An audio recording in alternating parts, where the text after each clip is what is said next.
السلام علیکم۔ آج کل سیاست میں بہت گرما گرمی ہے اور اپوزیشن والے کہہ رہے ہیں احتجاج کریں گے، وزیر اعظم سے استعفے کا مطالبہ کیا جا رہا ہے، اور ایک اور چیز جس کے اوپر بہت زیادہ توجہ ہے وہ ہے سول ملٹری ریلیشنز۔ اور جب اپوزیشن کی احتجاجی سیاست کا تذکرہ کیا جائے تو شاید پاکستانی سیاست میں اگر ریسنٹ پاسٹ میں دیکھیں تو ایز اپوزیشن لیڈر جتنا بڑا احتجاج عمران خان جو موجودہ وزیر اعظم پاکستان ہیں انہوں نے کیا اور دھرنا کیا، ان سے زیادہ کسی نے کیا نہیں۔ تو آج کے اس خصوصی پروگرام میں ہمارے ساتھ مہمان شخصیت بھی وزیر اعظم پاکستان عمران خان ہیں۔ تو پاکستانی سیاست کیا رخ اختیار کرے گی، وزیر اعظم کی اسٹریٹجی کیا ہوگی، اپوزیشن اگر سڑکوں پر ہوگی تو پھر حکومت کا رسپانس کیسے ہوگا، اور سول ملٹری یہ جو بیلنس ہے یہ اس کو وزیر اعظم کیسے دیکھتے ہیں اور کیسے لے کر آگے چلیں گے، یہ سارے سوالات ہم ان سے پوچھیں گے۔ عمران خان صاحب بہت شکریہ، آج ہمارے ساتھ آپ شامل ہو رہے ہیں۔ بہت سارے ایسے ایشوز ہیں جو آج کل سیاست پہ چھائے ہوئے ہیں، اور سر فہرست جو پچھلے 10-15 روز کے اوپر ایک ٹاپک ہے وہ ہے سول ملٹری ریلیشنز۔ آپ کیسے دیکھتے ہیں کہ فوج اور سویلین گورنمنٹ کے تعلقات ابھی کیسے ہیں، اور ماضی میں ان کے اندر اور اب میں کیا فرق ہے؟ ندیم، بسم اللہ الرحمن الرحیم۔ دیکھیں، پاکستان میں سول اور ملٹری ریلیشن کی ایک مسئلہ آ رہا ہے ہمارا، اور وہ ہم سارے تاریخ جانتے ہیں۔ 1958 سے جب مارشل لاء لگا، اور اس کے بعد پھر جب جمہوریت آئی اور پھر وہ مارشل لاء، تو ایک پورا ایک تاریخ ہے۔ پہلے صرف ایک چیز کا ہم نے فیصلہ کرنا ہے کہ کیا ماضی میں اگر کوئی غلطیاں ہوئیں، کسی آرمی چیف نے غلطی کی، تو کیا ہمیشہ کے لیے ساری آرمی کو برا بھلا کہنا ہے؟ کیا اگر جسٹس منیر نے غلط فیصلہ کیا تو کیا اس کے بعد جوڈیشری کو ساری زندگی ہم نے برا بھلا کہنا ہے؟ کیا اگر پولیٹیشنز یہ چوری کر کر کے پیسہ ملک کا باہر لے کے جاتے ہیں تو سارے پولیٹیشنز برے ہیں؟ قائد اعظم بھی پولیٹیشن تھے۔ پوائنٹ یہ ہے کہ ملک صرف ماضی ہوتا ہے سیکھنے کے لیے۔ ہم نے سیکھا کیا ہے؟ ہم نے سیکھا یہ ہے کہ ملٹری کا کام گورنمنٹ چلانا نہیں ہے۔ مارشل لاء ایک اگر جمہوریت نقصان دے رہی ہے ملک کو، تو اس کا یہ نہیں مطلب کہ جمہوریت کی جگہ مارشل لاء آ جائے، اس کا مطلب کہ جمہوریت کو ٹھیک کرنا ہے۔ اسی طرح اگر جوڈیشری کے اندر غلط فیصلے ہو رہے ہیں، یا چیف جسٹس ایک ایسا آ جائے جو کہ غلط فیصلے کرے یا ملک میں پروٹیکٹ نہ کر سکے کمزور کو طاقتور سے، تو اس کا یہ نہیں مطلب کہ جوڈیشری کو کنڈیم کر دیں، اس کو بہتر کریں۔ اور اللہ کا کرم ہے، جوڈیشری ہماری ایوالو کرتی گئی ہے، اسی طرح ہماری فوج بھی ایوالو کرتی گئی ہے۔ اور میں یہ سمجھتا ہوں کہ جو موجودہ سول ملٹری ریلیشن ہے، یہ پاکستان کی تاریخ کا سب سے بہتر ریلیشن ہے۔ وجہ اس کی کیا ہے کہ پاکستان کی فوج آج مکمل طور پہ ایک ڈیموکریٹک گورنمنٹ کے پیچھے کھڑی ہے۔ آج ہارمنی فوج اور ڈیموکریٹک گورنمنٹ میں کیوں ہے؟ کیونکہ اپنے دائرے میں کام کر رہے ہیں۔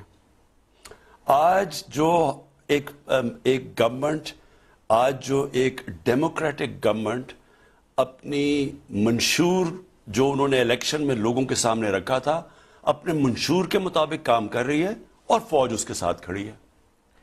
اپوزیشن والوں کی ایک تنقید یہ آتی ہے، اور وہ بار بار اس کو دہراتے ہیں، وہ کہتے ہیں کہ سامنے وزارت عظمیٰ عمران خان کے پاس ہے، وہ وزیر اعظم پاکستان ہے، لیکن پیچھے عملی طور پر بہت افیکٹو رول کے اندر ملٹری اسٹیبلشمنٹ۔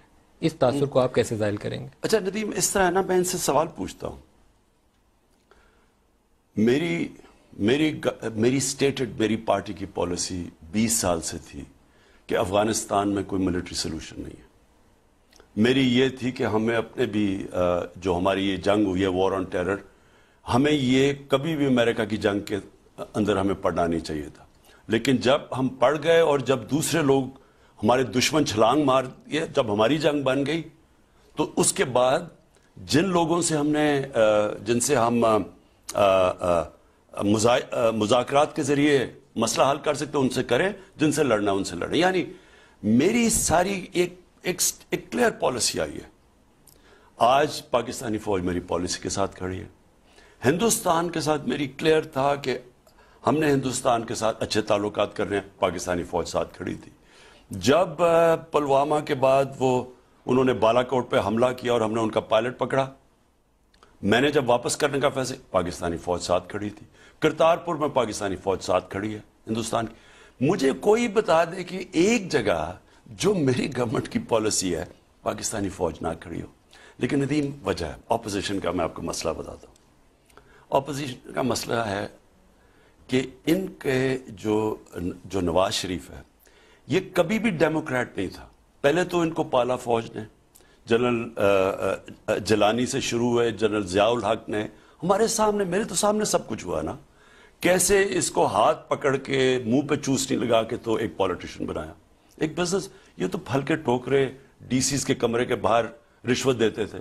یہ وہ لوگ تھے جنہوں نے وہ جنرل جیلانی کو وہ سریا لگایا اس کو, اور اس طرح وہ فائنانس منسٹر ہمارے سامنے بنا ہے.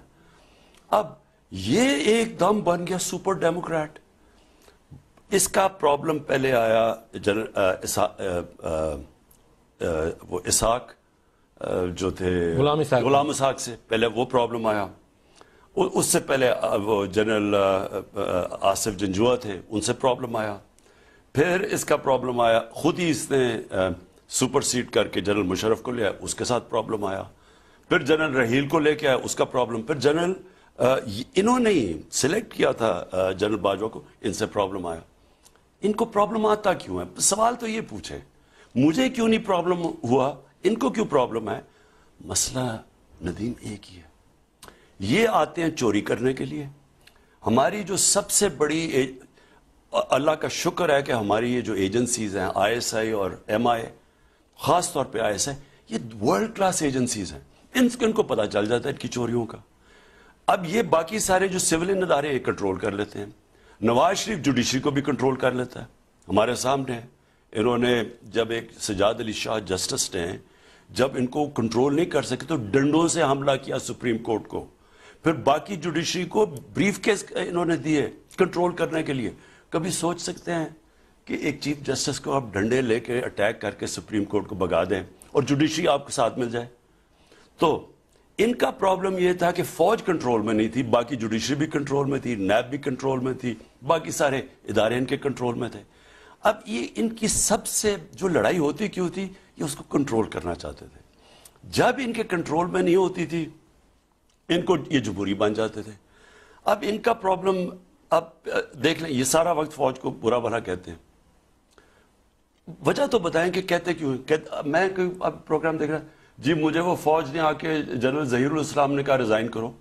بھئی آپ پرائم منسٹر تھے, اس کی جرت ہے آپ کو کہنے کی, آپ سیدھا ٹیک آن کریں ان کو. اگر آپ کو عمران خان کو یہی کال آئے کہ عمران خان وزیر اعظم پاکستان, آپ سٹیپ ڈاؤن کریں, استعفیٰ دیں, تو آپ کیا کریں گے؟ میں امیجیٹلی اس کا استعفیٰ ڈیمانڈ کروں. میں ملک کا پرائم منسٹر, آپ سیک کریں گے انہیں؟ کس کی جرت ہے مجھے آ کے کہے میں ڈیموکریٹکلی الیکٹڈ پرائم منسٹر ہوں؟ کس کی جرت ہے مجھے کہ مجھے یہ بتائیں, جب نواز شریف کا جنرل مشرف سے ہوا وہ کیا ہوا تھا؟ انہوں نے جب جنرل مشرف گیا ادھر سری لنکا, جب اتنے بزدل آدمی کہ وہ جب سری لنکا گیا پیچھے سے وہ دوسرا جنرل ضیاء جو بھی تھے اس کو بلا کے کہتا میں تمہیں آرمی چیف ڈکلیئر کر دیا. اتنی بزدلی میں ہوتا. اور بعد میں جب ان کو فارغ ہو گیا تو کہتے ہمیں پتہ ہی نہیں تھا کارگل کے اوپر انہوں نے حملہ کر دیا. اگر آپ ہوتے تو کیا کرتے؟ اگر میرے پوچھے بغیر کارگل کے اوپر کوئی آرمی چیف حملہ کرتا, میں اس کو سامنے بلاتا اور میں اس کو سیک کرتا. میں اتنا بزدل کہ وہ جناب سری لنکا گیا ہوا ہے جہاز میں, تو میں نے اس کو فارغ کر کے کسی اور کو بنا دیا. اصل میں مسئلہ ان کا یہ ہے. دیکھیں ندیم, ان کا پرابلم یہ اس ملک کو گورننس کرنے نہیں آتے, یہ مال بنانے آتے ہیں. آپ کو میں ایک بات بتاتا ہوں, جو سب سے بڑی طاقت ہوتی ہے انسان کے اندر وہ جسمانی طاقت نہیں ہوتی, وہ اس کی اخلاقی طاقت ہوتی ہے. اور جمہوریت چلتی ہے اخلاقی طاقت سے. جو ڈیموکریسی ہے اس میں آپ کی مورل اتھارٹی کاؤنٹ کرتی ہے. بندوقیں تو آپ کے پاس نہیں ہوتی, وہ تو فوج کے پاس ہے. ان کے پاس کوئی مورل اتھارٹی رہتی نہیں ہے. پہلے یہ آپ کو بھول گئے ہیں کہ جب ان کو 2/3 ملے تو امیر المومنین بننے کی کوشش کی. یہ کیوں ان کو, مجھے کیوں نہیں امیر المومنین بننے کی کوشش کرنا؟ یہ کیوں ایک دم امیر المومنین؟ کیونکہ سارے اداروں کو کنٹرول کرنا چاہتے ہیں. کیونکہ یہ ان کا مقصد, جو مرضی میں بادشاہ سلاوت ملک میں کروں, میں رائے ونڈ کے سارے یہ اتنی بڑی اسٹیٹ, میرے سے کوئی پوچھے نہ کہ پیسہ کدھر سے آیا ہے. حدیبہ پیپر مل کے نام پہ میں اربوں روپیہ بار بجوا دوں, فیک نام میں لے کے آؤں, مجھے کوئی نہ پوچھے. یہ تو اصل دیکھیں یہ ان کا ڈیموکریٹک مائنڈ سیٹ ہے ہی نہیں. ڈیموکریسی کے اندر جو لیڈرشپ ہے وہ جواب دہ ہے, یہ جواب ہی نہیں دینا چاہتے. سر یہاں ایک اور سوال ابھرتا ہے, سول ملٹری ریلیشنز ہماری ہسٹری بڑی عجیب و غریب ہے. جنرل کیانی جی ایس کیو کے اندر بیٹھ کے سیکرٹریز کی میٹنگ چیئر کیا کرتے تھے. مجھے یاد ہے کہ جب یہ امریکہ جا رہے تھے اسٹریٹجک ڈائلاگ کے لیے تو وہ جو ورکنگ پیپر تھا اس کے اوپر جنرل کیانی نے ورکنگ کی تھی. گورنمنٹ کی انکیپیسٹی کا بھی ایشو تھا اور ٹرسٹ فیکٹر بھی لیک کرتا تھا. ہو از دی باس نو, آپ باس ہیں یا جنرل باجوہ باس ہیں؟ ندیم میں آپ کو ایک بات بتاؤں, فوج ایک گورنمنٹ کا ادارہ ہے. میں اگر پرائم منسٹر ہوں, میرا کام ہے, میرا کام ہے گورننس چلانا. مجھے جدھر بھی کسی ادارے کی ضرورت پڑے گی اپنی گورنمنٹ چلانے کے لیے, میں اس کو استعمال کروں گا. جو سیکیورٹی میجرز ہوتے ہیں ساری دنیا کے اندر ملٹری کا اس کے اندر سب سے بڑا سے ہوتا ہے. اب یہ جو افغانستان کی لڑائی ہے, آپ اوباماز وار پڑھ لیں, کتاب ہے وڈ ورڈ کی, اس کے اندر وہ اوباما بیٹھا ہوا جنرلز کے ساتھ. اوباما کہتا ہے کہ میں نے نکلنا ہے افغانستان سے کیونکہ مجھے نہیں نظر آ رہا آپ جیت رہے ہیں. وہ آگے سے جنرلز اس کو کنونس کر دیتے ہیں کہ جی اگر آپ یہاں سے نکل گئے تو وہ نیو یارک میں لڑائی ہوگی, اگر آپ یہاں سے نکل گئے آپ کو کہیں گے آپ فیل ہو گئے جنگ میں. تو اوباما جنرلز کی بات سن کے پھنس جاتا ہے افغانستان میں. کہنے کا مقصد یہ ہے کہ جدھر سیکیورٹی ایشوز ہوتے ہیں ساری دنیا میں فوج اس کے اندر, کیونکہ ان کی انگریس ہوتی ہے, ان کے پاس ایجنسیز ہوتی ہیں, ڈیسیژن آپ لیتے ہیں, فائنل اتھارٹی آپ ہیں. یہ پلیز ایک بات سمجھیں, فوج کا کام, اب مثلا اب ہندوستان کے کشمیر کے افیئرز ہیں, ساری جو انسٹیٹیوشنل میموری ہے وہ فوج کی ہے. جس طرح فورن آفس ہوتا ہے, جو ہماری ڈپلومیٹک جتنے بھی دنیا کے اندر ڈپلومیسی ہوتی ہے, انسٹیٹیوشنل جو میموری ہے وہ فورن آفس میں ہے.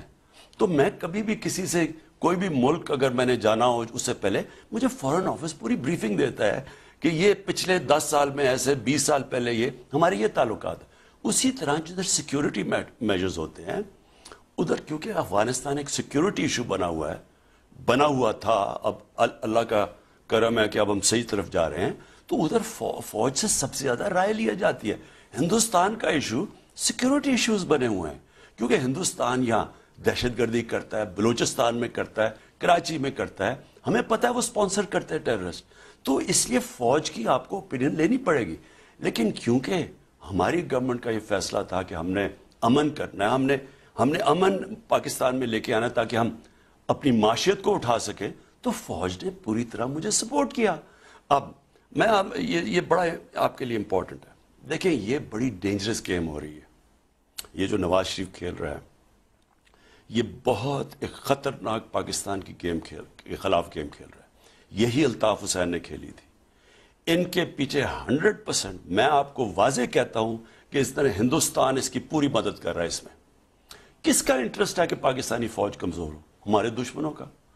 کون بیٹھا ہوا ہے امریکہ کے اندر جو ہندوستان لابی کو اپنا بڑا ڈیموکریٹ بن رہا ہے پاکستان کی فکر میں؟ حسین حقانی, وہ وہاں باہر بیٹھا ہوا ہے, وہ پوری کیمپین چلاتا ہے وہاں باہر بیٹھ کے. یہاں جو بچارے نادان لبرلز بنے ہوئے ہیں وہ بھی اپنی جی ہم فوج کے اگینسٹ ہیں. میں ان کو کہتا ہوں خدا کے واسطے آنکھیں کھولو اپنی. لیبیا سے شروع ہو, سیریا جاؤ, عراق کا دیکھو کیا حال ہوا, افغانستان کا دیکھے کیا حال ہوا, یمن میں کیا ہو رہا ہے. یار یہ ساری مسلمان دنیا میں آگ لگی ہوئی ہے. ہم کیوں بچے ہوئے ہیں؟ اگر آج ہماری پاکستانی فوج نہ ہوتی اس ملک کے, میں آج آپ کو رائٹنگ میں دینا 3 ٹکڑے ہوئے ہوتے. ہندوستان کے تھنک ٹینکس باقاعدہ کہتے ہیں کہ پاکستان کو توڑنا ہے. ہمیں جو آج ہم بچے ہوئے ہیں ہماری فوج کی وجہ سے بچے ہوئے ہیں. یہ جو کیمپین پوری چلا رہے ہیں فوج کو ذلیل کرنے کا, کمزور کرنے کا, انٹرنیشنلی کیمپین چلاتے ہیں. میں پاکستان کی تاریخ میں پہلا آدمی ہوں جو 5 جگہ سے الیکشن جیتا ہوں, 3 صوبوں سے الیکشن جیتا ہوں. میں وہ آدمی ہوں جو کسی فوج کی نرسری میں نہیں پلا تھا جس طرح نواز شریف پلا تھا یا ذوالفقار علی بھٹو. ایک سیولین تھا, باقی سارے جنرل سے ایوب خان کی کیبنٹ میں. میں تو اپنے پیر پہ 22 سال سٹرگل کر کے آیا ہوں. میں پبلک کو موبلائز کر کے آج یہاں پہنچا ہوں. کوئی پاکستان میں ایسے نہیں آیا. مجھے تو کوئی پرابلم نہیں ہے فوج سے. میری تو فوج کووڈ میں جب کرونا کے اندر مسئلہ آیا ہمیں پوری, کیونکہ ان کی اس وقت ہوا کیا, یہ جو لوگوں نے کیا ہے یہ ملک میں، یہ جو سو کالڈ ڈیموکریٹ چوری کرتے ہوئے سارے انہوں نے پاکستان کے ادارے تباہ کر دیے. ندیم آپ کو پتہ ہے سپریم کورٹ کے اندر پیناما ٹرائل میں جسٹس کھوسا نے سپریم کورٹ میں کہا کہ سارے پاکستان کے ادارے تباہ ہو گئے، مفلوج ہو گئے. تو ہمارے پاس ایک ادارہ تو بچا ہوا ہے جو اس وقت انٹیکٹ ہے، اور وہ ہے فوج. تو فوج سے ہم پوری مدد لیتے ہیں. ہم نے کورونا کے دوران پوری مدد لی. اللہ کا کرم ہے کہ آج جو دنیا ہماری تعریف کر رہی ہے اس میں بہت بڑا ہاتھ پاکستانی فوج کی آرگنائزیشن تھی. ہم نے ان سے پوری مدد لی. جس طرح ہم نے یہ ٹڈی کے اوپر مدد لی، جس طرح جب کراچی میں نالے سا اگر وہ نہ میں این ڈی ایم اے کو بھیجتا اور نہ فوج پوری موبلائز ہوتی وہاں تو اس سے زیادہ پانی آ جانا تھا. مجھے تو کوئی پرابلم نہیں ہے. میں ایک ڈیموکریٹک پاکستان کا وہ ڈیموکریٹ ہوں جو کسی نسری میں نہیں پلا، اپنے پیر پہ کھڑے ہو کے زیرو سے شروع کر کے محنت کر کے یہاں پہنچا ہوں. مجھے تو کوئی فوج سے پرابلم نہیں ہے. میرے لیے تو وہ ایسٹ ہے فوج. خان صاحب ایک یہاں بہت بڑا سوال ہے، اور وہ سوال یہ ہے کہ آرمی چیف میٹنگ کر رہے ہیں اپوزیشن کے لیڈرز کے ساتھ گلگت بلتستان کے اوپر. کانسٹیٹیوشنل میٹر ہے، پولیٹیکل میٹر ہے، جہاں پرائم منسٹر لیڈ رول میں ہونے چاہیے. آرمی کی انپٹ لیں، ساتھ آرمی چیف بیٹھے ہوں. اپوزیشن کے ساتھ آپ نے ڈائلاگ کرنا ہے تو کریں، لیکن آپ کی وہاں پریزنس نہ ہونا بذات خود سوالات کو جنم دیتی ہے. اس پہ کوئی بات نہیں. دیکھیں ندیم، آپ تھے اس میٹنگ میں، بلائے گئے تھے، یا بعد تاثر لوگ کہتے ہیں کہ عمران خان بلائے نہیں تھے؟ میرے سے پوچھ کے جنرل باجوہ نے میٹنگ کی. اس میٹنگ کا ایک مقصد تھا. دیکھیں یہ جو گلگت بلتستان کے اندر ہندوستان پورا ایکٹیو ہوا ہے، کیونکہ یہ سی پیک کی بھی روٹ ہے. اوپر سے وہ انتشار پھیلانے کی کوشش کر رہے ہیں کہ جی وہ اور ہے بھی مسئلہ نا. ان کو گلگت بلتستان کا سٹیٹس ایک ایسا بنا ہوا ہے کہ وہاں کے لوگ چاہتے ہیں کہ ہمارے حقوق ہوں، تو وہ ایک لمبو کے اندر ہے اور اس کا استعمال کرا تھا ہندوستان. جنرل باجوہ نے ساری پارٹیز کو سیکیورٹی پوائنٹ آف ویو سے بتایا کہ اگر آپ یہ نہیں کریں گے تو آگے ایک سیکیورٹی ایشو اٹھا رہا ہے ہمارا دشمن. سیکیورٹی ایشو تھا. میرے سے پوچھ کے انہوں نے میٹنگ کی. اگر آپ خود کرتے تو لیڈ رول میں زیادہ اچھا نہیں رہتا؟ کیونکہ ان کا زیادہ ضروری تھا ان کی طرف سے آنا کہ یہ سیکیورٹی پرابلمز آگے کیا ہونے والے ہیں. اس میں تو دیکھیں جدھر بھی سیکیورٹی ایشو آتا ہے میں چاہتا ہوں کہ فوج جا کے ایکسپلین کرے. فوج کے پاس جس طرح میں نے ورڈ استعمال کیا انسٹیٹیوشنل میموری ہے، وہ باقاعدہ ڈیٹ سے بتا سکتے ہیں. ہمارے جو سیولین ادارے ہیں ان کے پاس اس طرح کی انفارمیشن نہیں ہے. لیکن آپ سپورٹ کرتے ہیں کہ گلگت بلتستان کو ایک صوبہ بنا دیا جائے، یا آپ ذاتی طور پر سپورٹ کرتے ہیں؟ دیکھیں جو پروویژنل ہم نے فیصلہ کیا پروویژنلی اس کو صوبہ کا سٹیٹس دیں، کیونکہ وہاں ایک فیلنگ چلے گی ہے ڈیپریویشن کی. لوگ یہ سمجھ رہے ہیں کہ ہم ہیں پاکستان کے شہریہ نہیں ہیں، کیونکہ ان کا ہم نے سٹیٹس ایک لمبو میں رکھا ہوا ہے اور اس کو ایکسپلوئٹ کیا جا رہا ہے. اس کو یہ جو ہندوستان کوشش کر رہا ہے، ہندوستان کس وقت کوشش کیا کسی نہ کسی طرح پاکستان کے اندر انتشار پھیلائے، شیعہ سنی کی لڑائی کروائے. یہ ہمیں پہلے 3 مہینے سے پتا تھا کہ انہوں نے شیعہ سنی کے اندر پورا انتشار کرنے کی کوشش کی. پہلے انہوں نے فیصلہ کیا تھا شیعہ اور سنی کے علماء کو قتل کروائیں، اسیسینیٹ کروائیں. وہ اللہ کا شکر ہے ہماری ایجنسی سے پکڑ لیا صحیح ٹائم پہ. یہاں اسلام آباد میں 2 دہشت گرد گروپس پکڑے. سر یہاں سپیچ ہوگی بعض ایشوز پہ، مجھے سوال بہت آپ سے جاننا چاہوں گا اس پہ لیدا سے کہ یہاں سپیچ ہوگی کیپٹل کے اندر، ہمیں پرو ایکٹیولی ایسے لوگوں کو روکنا چاہیے. سوری میں پہلے آپ کو پہلے میں یہ کلیئر کر دوں. دیکھیں یہ ہندوستان کی ہمیں سمجھنا چاہیے کہ یہ جو اس وقت بی جے پی کی حکومت ہے کبھی بھی اتنی اینٹی پاکستان حکومت آئی نہیں ہے ہندوستان میں. اور جو ہم نے شروع میں ان سے دوستی کی کوشش کی ہمیں سمجھنا ہے کہ ہم پوری کوشش کر رہے ہیں دوستی کی. اور مجھے تو ہندوستان میں لوگ جانتے ہیں، میں ہندوستان کو سب سے بہتر جانتا ہوں. مجھے نہ سمجھ آیا پھر یہ نظریاتی طور پہ پاکستان کے وجود کے خلاف ہے اور اس لیے ہمیں ان سے بہت بڑا خطرہ ہے. تو جو بھی اس وقت ہماری فوج کو اٹیک کر رہا ہے، اس کو کمزور کر رہا ہے، یہ جو نواز شریف کر رہا ہے یہ اتنا بڑا فتنہ کر رہا ہے. پہلے تو مجھے اس کے اوپر غصہ یہ ہے کہ یہ اتنے بے شرمی سے جھوٹ بول کے گیا. ہمیں بتایا جا رہا ہے جی یہ پتہ نہیں کسی وقت بھی مر سکتا ہے، اس کو اتنی بیماریاں ہیں، اس کو یہ پلیٹلیٹس اتنے گر گئے ہیں. ہم کیبنٹ میں 6 گھنٹے ہم نے میٹنگ کی. ساروں نے کہا کہ اس کا ماضی سب پتا تھا. یہی گیا تھا مشرف سے